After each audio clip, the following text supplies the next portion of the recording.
संक्षिप्त योग विशिष्ट स्थिति प्रकरण सर्ग 18। स्वरूप की विस्मृति से ही भेद भ्रम की अनुभूति, चित्त शुद्धि एवं जागृत आदि अवस्थाओं के शोधन से ही ब्रह्म निवारण पूर्वक आत्मबोध की प्राप्ति तथा वैराग्य मूलक विवेक से ही मोक्ष लाभ का वर्णन। श्री वशिष्ठ जी कहते हैं, रघुनंदन, जिस प्राणी का जिस तरह के कर्मों का भोग अनुकूल फल जहाँ जैसे रहता है वहाँ उतना ही वह अनुभव करता है, उससे अतिरिक्त नहीं। एक व्यक्ति के हृदय में विद्यमान जो मनोराज्य है उसे देखने या भोगने आदि में दूसरे व्यक्ति का मन सफल नहीं होता। ये जो असफलता को प्राप्त हुई मन की स्थिति है वही उसके विच्छेद यानी नाना तत्वों में हेतु है, यूँ जानना चाहिए। उस मन के भेद से ही जीवों के भी भेद होते हैं। अर्थात जैसे भिन्न भिन्न मन हैं उसी तरह भिन्न भिन्न जीव भी हैं। जैसे सोना अपने ज्ञान के अभाव से कड़े आदि के रूप को प्राप्त होता है, उसी प्रकार जिसे अपने स्वरूप का ज्ञान नहीं है उस चैतन्य स्थूल देह को स्वीकार करके संसार रूपणी अविद्या का मिथ्या ही अनुभव किया है। संपूर्ण जीव समूहों का आत्मा स्वयं ही अपने संकल्प से जागृत, स्वप्न और सुषुप्ति नामक 3 अवस्थाओं को प्राप्त हुआ है। इन अवस्थाओं में शीर कारण नहीं है। इस प्रकार जागृत आदि 3 अवस्था रूप आत्मा में ही जीवत्व है, अर्थात वह आत्मा ही जीव रूप से स्फुरित हो रहा है। इसमें शरीरत्व का विकास नहीं है। तात्पर्य यह है कि जैसे जल ही लहर एवं भंवर आदि के रूप में विख्यात होता है, ये तात्विक दृष्टि प्राप्त होने पर जल में उससे अलग लहर आदि की सत्ता नहीं रहती है। उसी प्रकार जीवात्मा ही जागृत आदि अवस्था रूप है। ये विचार दृढ़ होते ही जीव से पृथक देह की वास्तविक सत्ता शेष नहीं रह जाती।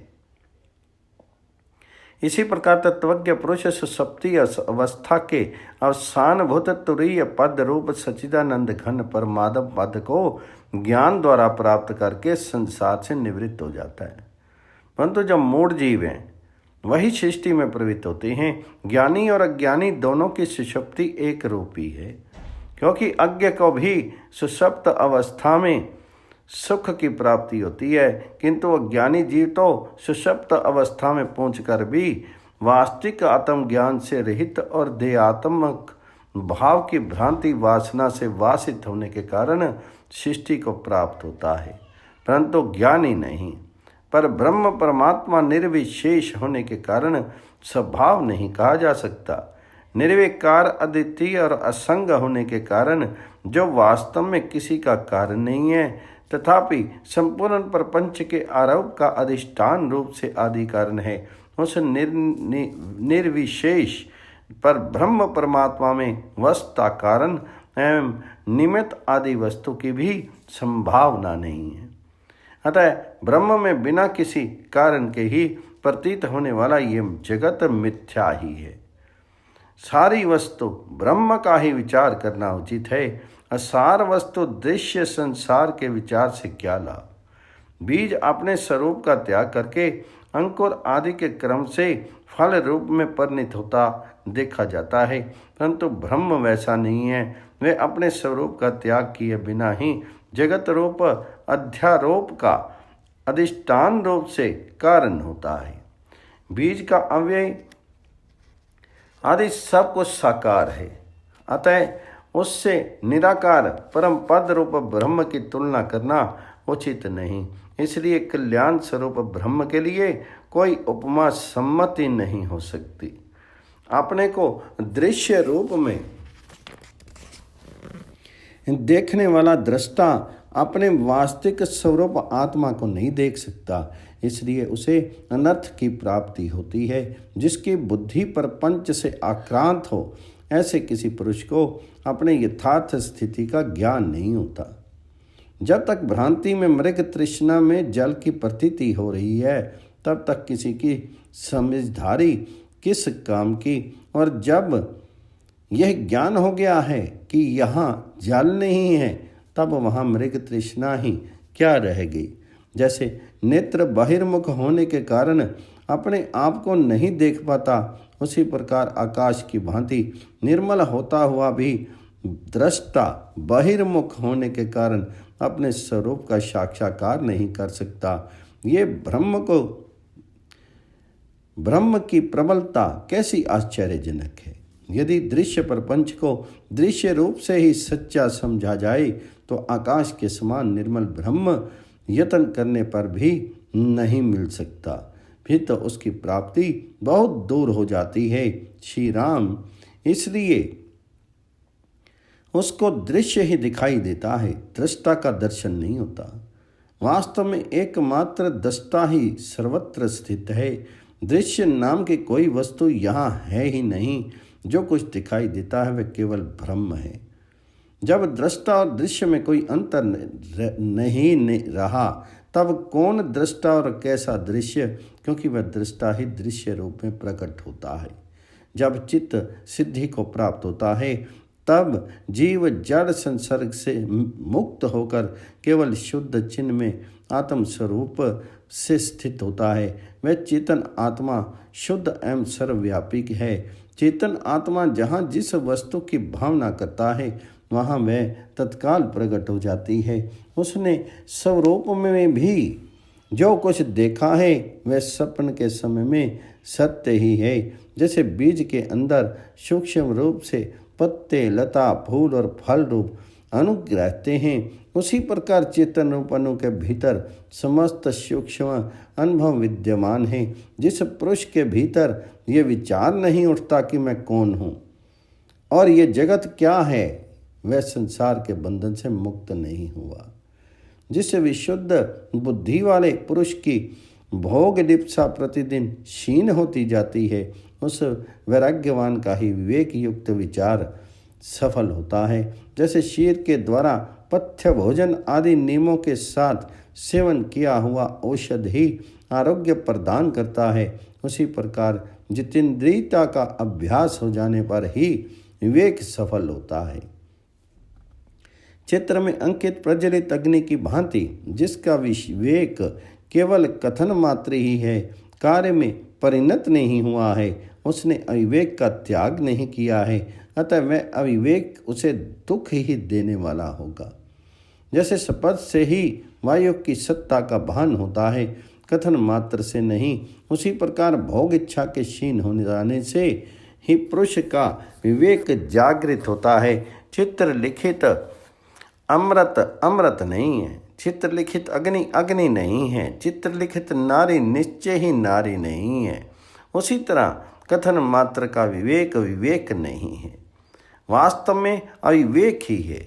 विवेक से पहले राग और द्वेष का समूल नाश हो जाता है, तत्पश्चात विषय भोगों के लिए प्रयत्न सर्वथा क्षीण हो जाता है। जिस पुरुष में विवेक जागृत है वही परम पवित्र है। सर्ग 18-19।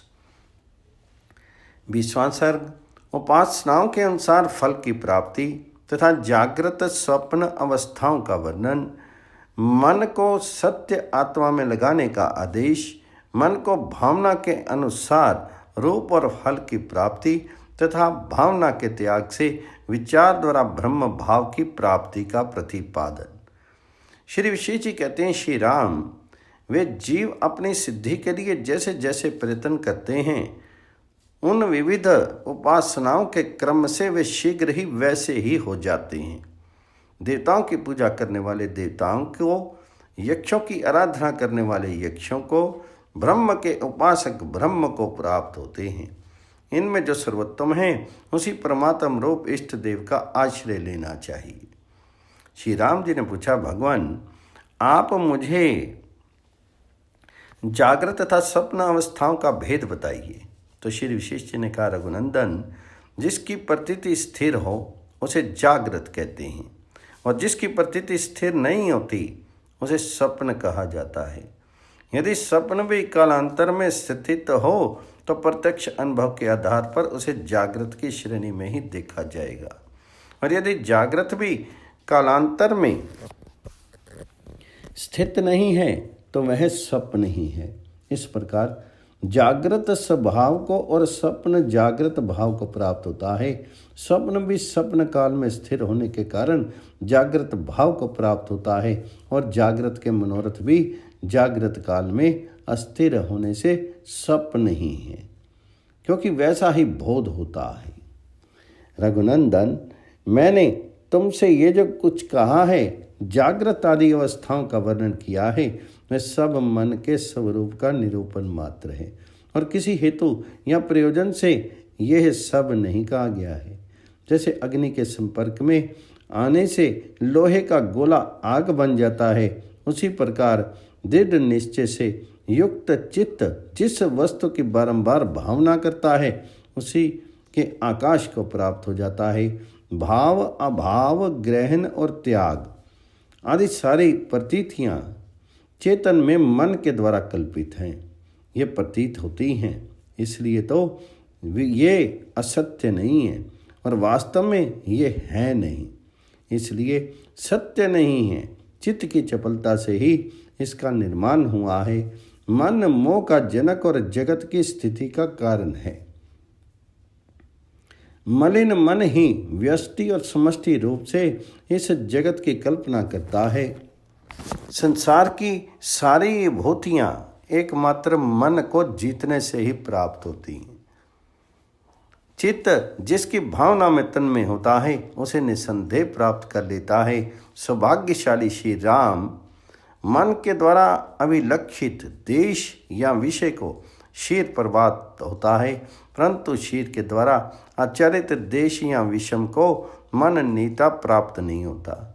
जैसे सुगंधित पुष्प के भीतर स्थित हुई वायु उसकी घनीभूत सुगंध को प्राप्त कर लेती है, उसी प्रकार मनन से चंचल हुआ मन जिस जिस वस्तु की भावना करता है अथवा जिस जिस वासना से युक्त भाव को अपनाता है उसी के स्वभाव को प्राप्त हो जाता है। श्री राम जैसे गंध के भीतर स्थित हुई वायु गंध रूपता को प्राप्त हो जाती है, उसी प्रकार मन जिस भाव से युक्त होता है उसके बाद उसका वशवर्ती शीर भी उसी के स्वरूप को प्राप्त हो जाता है। ज्ञान इंद्रियों के अपने अपने विषय में प्रवृत्त होने पर उनसे कर्म इंद्रियां स्वरूप स्वतः ही इस तरह स्फुरित होता है, जैसे धूल मिश्रित वायु में पृथ्वी अपने आप धूली कणों के रूप में स्फुरित होती है। कर्म इंद्रियां शुभ होकर जब अपनी क्रिया शक्ति को प्रकट करती हैं तब वायु में धूल समूह की भांति मन में प्रचुर कर्म संपादित होता है।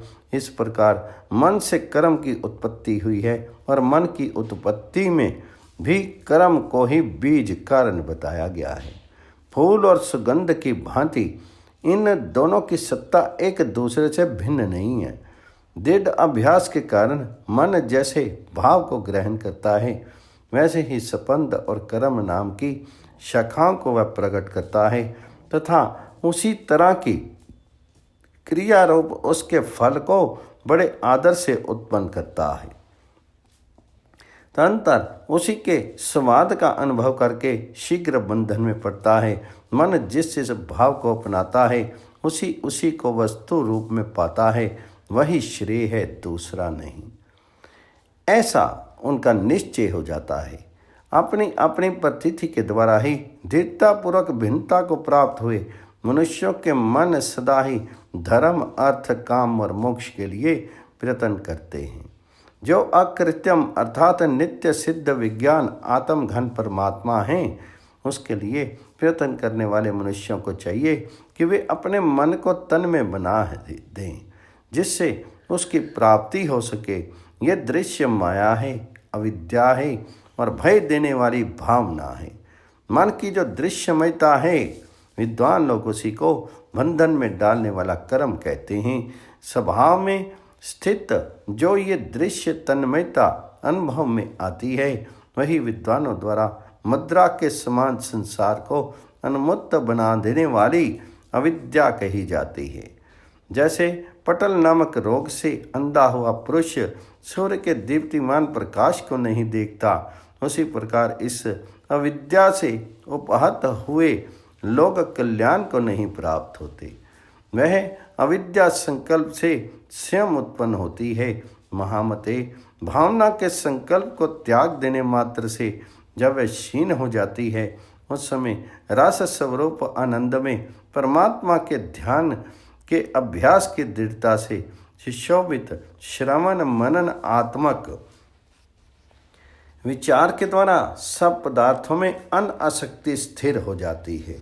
फिर सत्य दृष्टि के प्राप्त होने पर असत्य दृष्टि का विनाश हो जाता है और वह निर्मल स्वभाव निर्विकल्प स्वरूप सच्चिदानंद परमात्मा प्राप्त हो जाता है। वो जो सत है, न असत है, न सुखी है, न दुखी है, तथा जिसका केवल्य भाव अपने हृदय में अनुभव से ही प्राप्त होता है, जैसे ये रस्सी है, यह सर्प है, ऐसा संदेह होने पर रस्सी में सर्प भाव आरोपित होता है। उसी प्रकार बंधन रहित चिन्ह में आकाश स्वरूप जीवात्मा ने अपने में ब्रह्मवश बंधन की कल्पना कर रखी है। जैसे एक ही आकाश रात और दिन की कल्पना से रात में और तरह का दिखाई देता है और दिन में अन्य प्रकार का, उसी तरह परमार्थ वस्तु ब्रह्म बारंबार उस प्रतिकूल कल्पना द्वारा और ही प्रकार का भाषित होता है एवं अपने स्वरूप के विपरीत दूसरा ही रूप धारण कर लेता है, जो तुच्छ नहीं है, आया आसारहित उपाधि शून्य है, जिसमें कोई ब्रह्म नहीं है, तथा जो नाना प्रकार की कल्पनाओं से परे है। वे पर ब्रह्म परमात्मा ही परम सुख रूप होने से सबको सुख दे सकता है। जीव की अपनी कल्पना से ही भाव अभाव शुभ और अशुभ क्षण भर में उत्पन्न हो जाते हैं और क्षण भर में मिट जाते हैं। समस्त पदार्थ समूह भाव के अनुसार ही फल देने वाले हैं। ये जान करके ज्ञानी पुरुष इस परिवर्तनशील जगत के पदार्थों के विषय में किसी एक निश्चित रूप का प्रतिपादन नहीं करता। चित्त दृढ़ भावना के द्वारा जिस पदार्थ के विषय में जब तक जैसी निश्चित धारणा बनाए रखता है, तब तक उसके वैसे ही परिणाम को वह देखता या अनुभव करता है। रघुनंदन, वह सत्य ब्रह्म ही है अथवा परमात्मा अभिन्न है। ऐसा अपने मन में निश्चित करके तुम अपनी बुद्धि के द्वारा उस अनादि अनंत परमात्मा का अपने आप में ही अनुभव करो। मैं ही वह पर ब्रह्म परमात्मा हूँ, ऐसा अनुभव करो। सर्ग 20 और 21। दृढ़ बोध होने पर संपूर्ण दोषों के विनाश, अंतःकरण की शुद्धि और विशुद्ध आत्म तत्व के साक्षात्कार की महिमा का प्रतिपादन श्री विशेष जी कहते हैं। रघुनंदन, जो नित्य अनित्य वस्तु के विवेक से संपन्न है, जिसके चित्त की वृत्तियां परमात्मा में विलीन होती जा रही हैं, जो ज्ञान प्राप्त करके संकल्पों का त्याग कर रहा है, जिसका मन परमात्मा के स्वरूप में परिणत हो गया है, जो इस हे नाशवान जड़ दृश्य का परित्याग कर रहा है तथा उपादेय सच्चिदानंद घन ब्रह्म का ध्यान कर रहा है, अर्थात जो दृष्टा परमात्मा का अनुभव करता है तथा अदृष्टा रूप दृश्य का अनुभव नहीं करता, जागरण के योग्य परम सतत्व में ही जाग रहा है और घनीभूत अज्ञान के विकार रूप संसार से सोया हुआ है, जो संपूर्ण तुच्छ सुखों से लेकर के हिरण्य गर्भ ब्रह्मा तक के सुखों में अत्यंत वैराग्य के कारण सरस और नीरस आपात रमणीय भोगों में आसक्त ना होकर के उनकी ओर से पूर्णता विरक्त है, जिसके मन में किसी प्रकार की कामना नहीं है।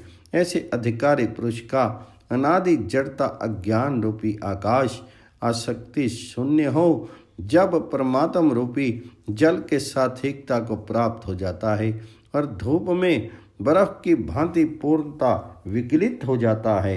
वर्षा काल बीत जाने पर जैसे तरंग युक्त जल से चंचल मध्य भाग वाली लहराती हुई नदियां धीरे धीरे सूखने लगती हैं, उसी प्रकार जब विषय रूपी तरंगों से युक्त तृष्णाएं शांत हो जाती हैं तथा जैसे चूहे चिड़ियों के जाल काट देते हैं, उसी प्रकार जब तीव्र वैराग्य से संसार वासना रूपी जाल टूट जाता है और हृदय की गांठें ढीली पड़ जाती हैं, तब जैसे निर्मली को पीस करके जल में डालने से जल स्वच्छ हो जाता है, उसी तरह विज्ञान के प्रभाव से अंतःकरण विशुद्ध होकर के प्रसन्न हो जाता है।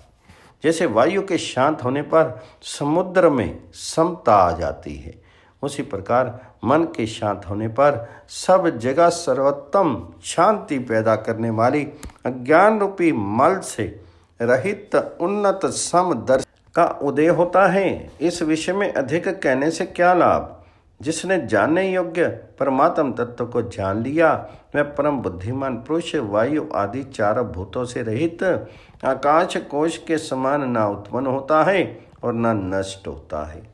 मैं कौन हूँ, ये दृश्य जगत कैसे हुआ, इन सब बातों का जवाब जब तक विवेक पूर्वक विचार नहीं किया जाता तभी तक ये अंधकार के समान संसार का आडंबर खड़ा है। मिथ्या ब्रह्म समूह से उत्पन्न ये शीर आपत्तियों का घर है। जो आत्म भावना के द्वारा इस दृश्य को नहीं देखता, अर्थात जो ये दृश्य नहीं है सब कुछ आत्मा ही है ऐसे देखता है, वही यथार्थ रूप में देखने वाला है। जो देश और कालवश शीर में उत्पन्न हुए सुख दुखों को भ्रम रहित दृष्टि से ये मेरे नहीं है इस तरह देखता है, वही यथार्थ दृष्टा है। जो असीम आकाश दिशा और काल आदि हैं तथा उनमें वर्तमान जो परिच्छिन्न क्रियाओं से युक्त वस्तु है वे सब मैं ही हूँ, इस प्रकार जो सब में अपने आत्मा को देखता है वही वास्तव में देखने वाला है। सर्वशक्तिमान अनंत आत्मा संपूर्ण पदार्थों में स्थित एकमात्र द्वितीय चेतन परमात्मा ही सर्वत्र विराजमान है। ऐसा जो अपने हृदय के भीतर देखता है वही वास्तव में देखता है। जो विद्वान आधि व्याधि जन्म जरा और मृत्यु से युक्त इस देह को अपना स्वरूप नहीं मानता, मैं देह हूँ ऐसा नहीं देखता, वही यथार्थदर्शी है। सूत में गुथी हुई मणियों के समान ये संपूर्ण जगत मुझ में ही ओतप्रोत है, परंतु मैं मन नहीं हूँ। इस तरह जो देखता है वही आत्मा के यथार्थ स्वरूप को देखता है। न मैं हूँ न दूसरी ही कोई वस्तु है, किंतु एकमात्र निरामय ब्रह्म ही सर्वत्र सब रूपों में विराजमान है। इस तरह जो देखता है वह वास्तव में देखता है। जिस महात्मा के संसारिक देह आदि की प्रति अपने प्राय और तेरे मेरे के भेद मिट गए हैं, वही सुंदर दृष्टि से संपन्न महापुरुष आत्मा का यथार्थ रूप से अनुभव करता है। जो आकाश को भली भांति एकात्मक है और संपूर्ण पदार्थों में व्याप्त होता हुआ भी उनमें लिप्त नहीं होता, ऐसा वह महात्मा पुरुष साक्षात महेश्वर ही है।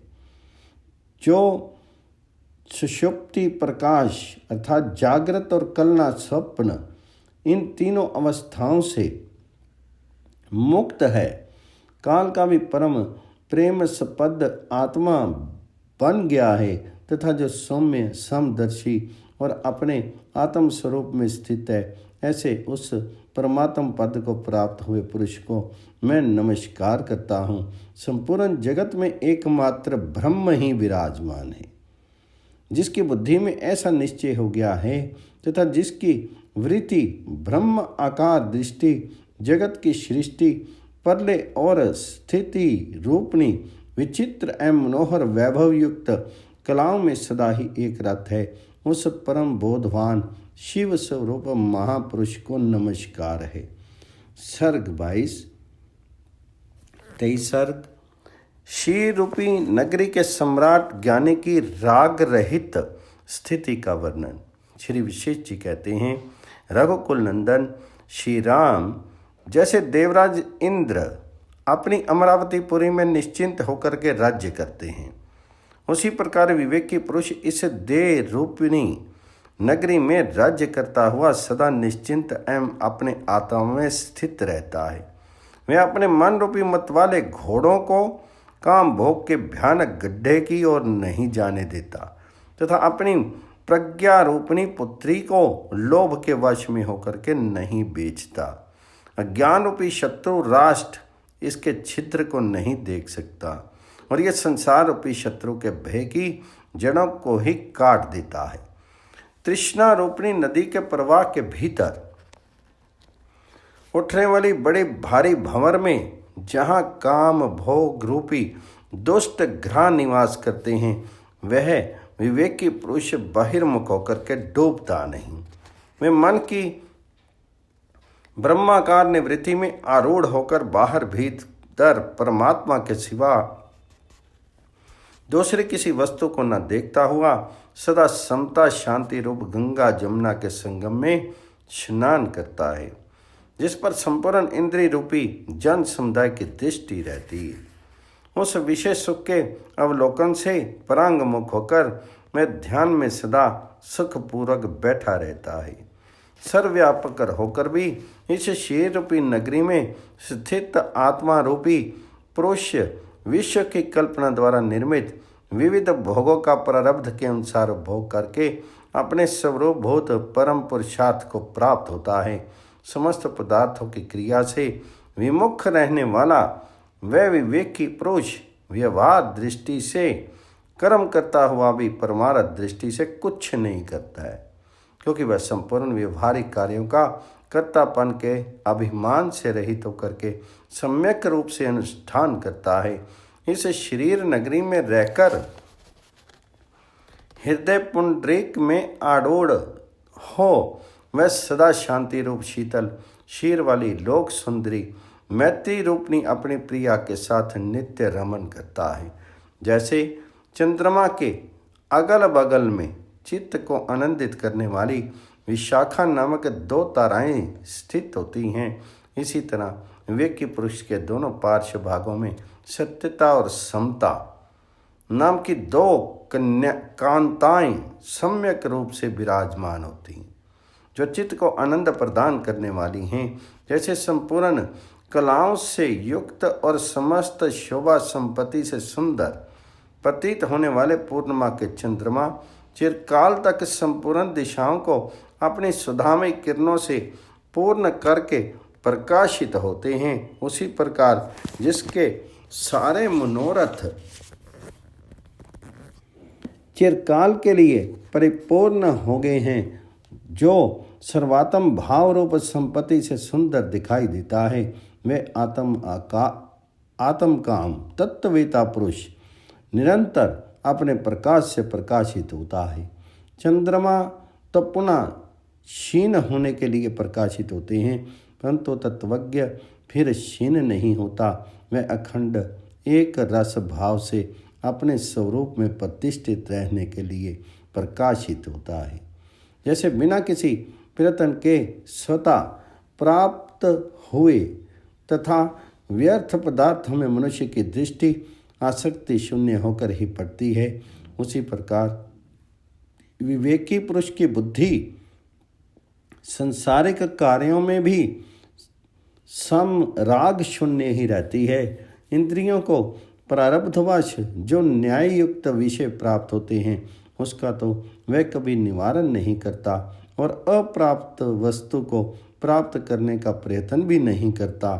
प्रारब्धवश जो कुछ मिल जाए उसी में संतुष्ट रहता है।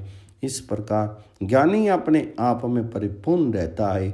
जैसे मोर पंखों के आघात परिवर्तन को कंपित नहीं कर सकते, उसी प्रकार ज्ञानी को अप्राप्त वस्तु की प्राप्ति के लिए होने वाली चिंताएं और प्रतिकूल प्राप्त वस्तु के लिए पश्चाताप विचलित नहीं करते। जिसके सारे संदेह निवृत्त हो गए हैं।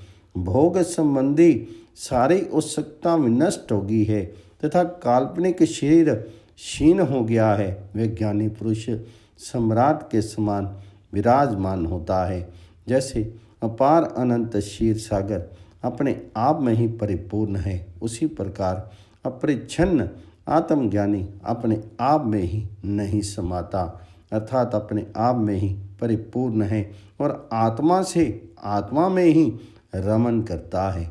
इतने बड़े भूमंडल में वे ही पुरुष सौभाग्यशाली शुद्ध चित्त और पुरुषोचित कलाओं के ज्ञान में गणनीय हैं, जो अपने चित्त से पराजित नहीं हुए हैं, जिनके हृदय रूपी बिल में कुंडलाकार मन रूपी महान सर पर सर था शांत हो गया है।